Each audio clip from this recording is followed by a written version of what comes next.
तुझसे तो ना हो पाएगा। अगर ये लाइन सुन के आपका कभी भी अपने आप पे डाउट आने लगे और आप अपने लक्ष्य को छोड़ने का सोच रहे हो, तो आज की कहानी आप अपने दिमाग में रखना, बहुत हिम्मत देगी। तो हुआ कुछ यूं कि एक जंगल में एक बरगद का पेड़ था और उस पेड़ पे चील ने अंडे दे रखे थे और उसी पेड़ के नीचे जंगली मुर्गी ने भी अंडे दे रखे थे। एक दिन हवा का बहाव आया और एक चील का अंडा नीचे गिर के मुर्गी के अंडों के साथ मिक्स हो गया।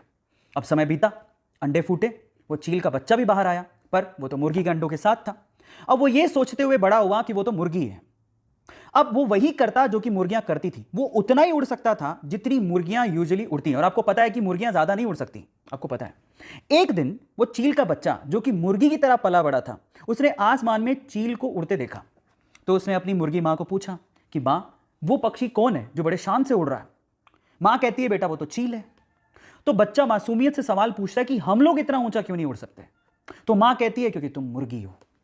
और ये सोच के कि वो मुर्गी है, सेल्फ डाउट में कभी उसने ट्राई भी नहीं किया ऊंचा उड़ने का और सिर्फ मुर्गी बन के वो जीता रहा और एक दिन मर गया।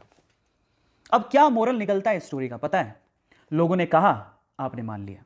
आपने ट्राई भी नहीं करा कि शायद मेरी सच्चाई कुछ और है, मैं कुछ और हूं। वो सोचा भी नहीं और सेल्फ डाउट में ही आप खत्म हो गए।